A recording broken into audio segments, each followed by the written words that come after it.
Oke bareng-bareng kabeh iki tambah ya. Gowo properti dhewe-dhewe. Gowo properti dhewe-dhewe aku tak nggowo iki. Apa, Mas? Properti dhewe-dhewe tambal ban. Tambal ban gowo properti dhewe-dhewe. Ayo Mbak Yu kabeh juga tambal ban yo. Gowo tasih dhewe-dhewe ben ketok penak lho jaman biyen lho Mas. Nuwun sewu awake dhewe iki umpamane tukang tambal ban yo nyangking ban. Tukang tambal panci yo nyangking panci. Tukang bakul sapi yo nuntun sapi. Tukang bakul wedhus yo nuntun wedhus. Bakul pelem yo nggawa pelem. Tapi endi yo kok belas ora. Monggo, yuk, matur. Yo, kabeh matur. Nah, nggih, jantenan ya. Singkong nggawa gedang. Iki enek sing nggawa kursi. Lah iki Mbak Mutiara kok nggawa iki? Iki nggawa termos. Nggawa termos. Anu di Mutiara nggawa gong gedene siji. Ya, aku nggawa sabet, kendang sabet aja. Kendang sabet. Aku boleh boleh. Wis kuwi ya, wis. Monggo Mas, tambal ban. Yuk. Nggih, kabeh kok ya. Tadi pundak ning dhuwur. Nah, ngono. Pokoke Mbak Mutiara kudu saking ini iki. Ayo, tangane yang coba dulu. Sik.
Wah, tambal ban kok.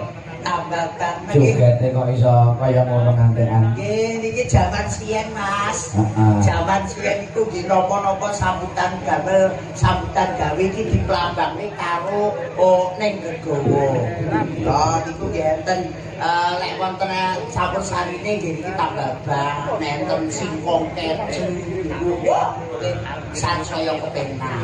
Kang Gareng, Manten jago jago wayang Kang Gareng. Ije siap. Assalamualaikum niku wau. Desugi niku wau nyuwun pepeling kalih kalah weton.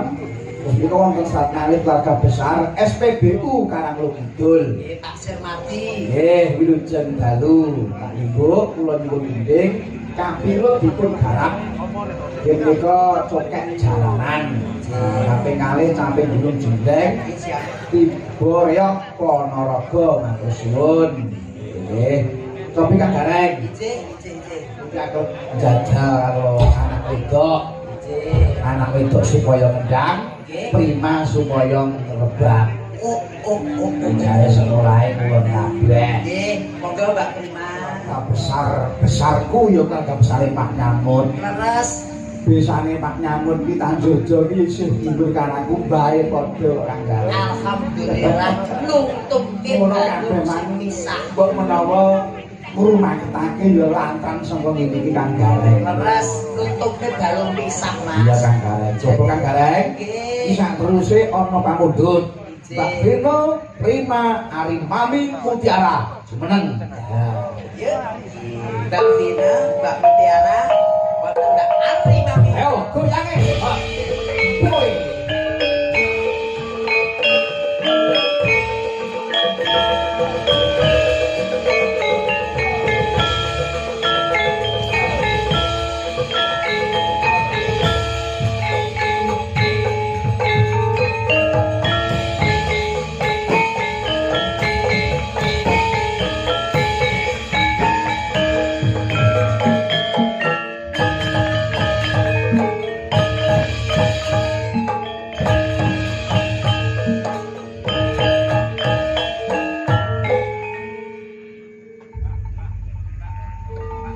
Wonten pamundhut saking Adiwulanang Sugih pepeling. Nggih, dipinangkani pepeling sekawan Widyawati.